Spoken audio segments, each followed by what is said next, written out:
తిరుప్పావై నాల్గవ పాశురం. సేకరణ పఠనం తుమరాడ జగన్నాథ శాస్త్రి. ఓ పర్జన్య దైవమా, వర్షమును కురిపించుటలో లోభత్వమును చూపకుము. నీవు సముద్రములోని నీటినంతటినీ కడుపు నిండుగా త్రావుము. అనంతరము నీవు పైకెగసి సృష్టికంతకును కారణభూతుడైన ఆ శ్రీమన్నారాయణుని శరీరపు రంగు వలె నీ శరీరమునకును ఆ నలుపు రంగు అద్దుకొనుము. స్వామి కుడి చేతి అందున్న సుదర్శన చక్రము వలె మెరయుచుండుము.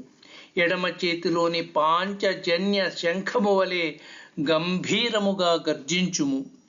స్వామి యొక్క సాంగమను ధనస్సు నుండి వెడలే అవిరళ శరాలుగా వర్షధారలను కురిపించుము.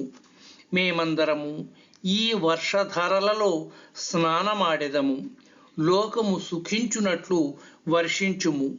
మా వ్రతమును నిరాటంకముగా చేసి ఇక ఏ మాత్రము ఆలసింపక వెంటనే వర్షించుము స్వామీ. 4వ పాశురం సమాప్తం.